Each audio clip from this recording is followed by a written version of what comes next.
আমরা যে সমস্ত যোগ্য শিক্ষাকর্মীগণ কালকের সন্ধ্যাবেলায়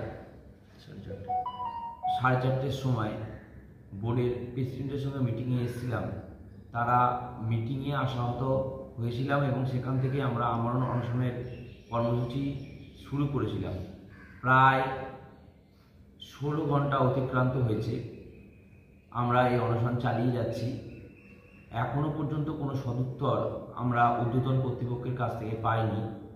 বর্তমানে আমাদের এখানে কারেন্টও অফ।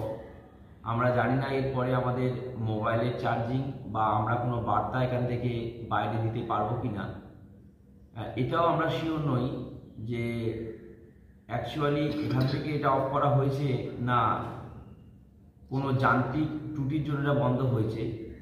তো এই ভিডিওটা আপনারা দেখবেন এবং আমরা ভেতরে আমরণ অনশন চালিয়ে যাচ্ছি নির্জলাভাবে। তো আমাদের একটাই দাবি, আমাদের এসএসসির কাছ থেকে নন টিচিং স্টাফদের যোগ্য ও অযোগ্যের লিস্ট পুরোপুরি সম্পূর্ণরূপে প্রকাশ করতে হবে এবং ওনাদেরকে বলে দিতে হবে কত দিনের মধ্যে সম্পূর্ণ ওএমআর মিরর ইমেজ কপি ওয়েবসাইটে আপলোড হবে। ততক্ষণ পর্যন্ত আমাদের এই আমরণ অনশন চলবে।